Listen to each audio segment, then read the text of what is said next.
नमस्कार दोस्तों, लेकर हाजिर हूँ आज का सफर, जिसमें हम बात करेंगे 70 दशक की मशहूर अदाकारा रेखा की। रेखा ने फिल्म जगत को एक अनूठी पहचान दी है जिसे हर कोई जानता है। रेखा का जन्म 10 अक्टूबर 1949 को मद्रास में हुआ। इनके पिता जेमिनी गणेशन एक तमिल फिल्मों के बहुत बड़े अभिनेता थे।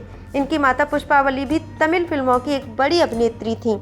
रेखा का बचपन बड़ा कठिनाइयों और संघर्ष से भरा रहा। सन 1947 की बात है जब इनके माता पिता ने प्रेम प्रसंग के चलते गुप्त विवाह कर लिया था, जिसकी खबर किसी को नहीं थी। 2 साल बाद इनकी एक बेटी पैदा हुई जिसका नाम भानु रेखा रखा गया। कुछ समय बाद रेखा अवैध है इस तरह की अफवाहें उड़ने लगी, क्योंकि गुप्त शादी की वजह से लोग इनकी शादी को नहीं मानते थे। इनके पिता पहले से शादीशुदा थे। अफवाहों के चलते इनके पिता ने इन्हें अपनी बेटी मानने से भी इनकार कर दिया था। रेखा अपने पिता के प्यार से भी वंचित रही। दोस्तों, रेखा अपनी मां से बहुत ज्यादा जुड़ी हुई थी। उनकी बीमारी की वजह से अपनी स्कूली शिक्षा वहीं छोड़नी पड़ी। इनका दाखिला चर्च पार्क कॉन्वेंट स्कूल में जरूर हुआ, परंतु घर में तनाव के कारण शिक्षा शुरू होने से पहले ही खत्म हो गई। अपनी मां के इलाज और आर्थिक तंगी के कारण मात्र 14 वर्ष की उम्र में अभिनय करने लगी थी। दोस्तों, एक्टिंग इनकी चॉइस नहीं थी, मगर मजबूरी में इन्हें अभिनय को ही चुनना पड़ा। लोग इन्हें बदसूरत और न जाने कितने नामों से बोलकर परेशान करते थे। इन्होंने लगातार मेहनत करके बॉलीवुड में जाने का फैसला भी किया। उस वक्त इन्हें हिंदी नहीं आती थी, मगर अपने साथ काम करने वालों से रेखा ने हिंदी बोलना भी सीख लिया। दोस्तों, रेखा बहुत ही कम उम्र में मुंबई आ गई थी। इन्होंने 170 फिल्मों में काम किया। इनकी बहुत सारी फिल्में हिट भी रहीं, जैसे कि मुकद्दर का सिकंदर, सावन भादो, घर, मिस्टर नटवरलाल, नमक हराम, खूबसूरत, बहुरानी, झूठी, एक ही भूल, उमराव जान, खून भरी मांग, खिलाड़ियों का खिलाड़ी, इंसाफ की देवी आदि सुपर डुपर रही हैं। 90 के दशक के बाद इनका बॉलीवुड सफर मुश्किल भरा रहा।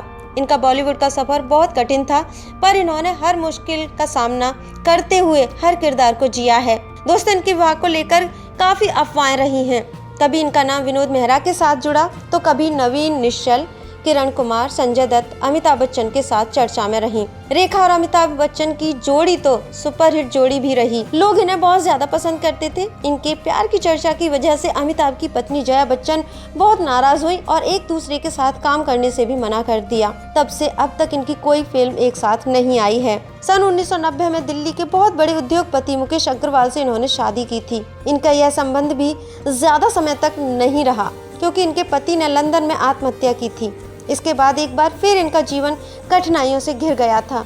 लोग इनको दोषी मानकर शक की निगाहों से देखने लगे थे। रेखा की आज तक की जो संपत्ति है वो $40 मिलियन है, यानी कि 25 अरब रुपए है।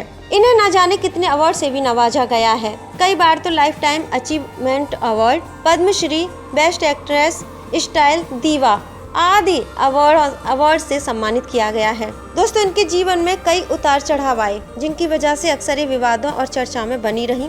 एक बार बिना बताए कुछ ऐसा शूट हुआ जो कि आपत्तिजनक था। जब यह 15 वर्ष की थी, तब बहुत ज्यादा विवादों में भी घिर गई और यह मामला बहुत लंबा चला।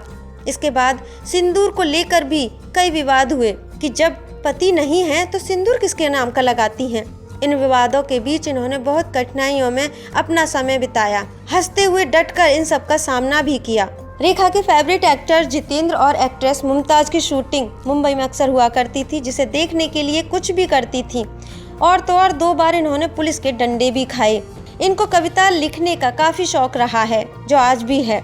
साथ ही इन्हें कांजीवरम साड़ी बहुत पसंद है और अक्सर इन्हें कांजीवरम साड़ी में ही देखा जाता है। रेखा के बेस्ट फ्रेंड हैं शत्रुघ्न सिन्हा, जो कि हर सुख दुख में इनका साथ देते हैं।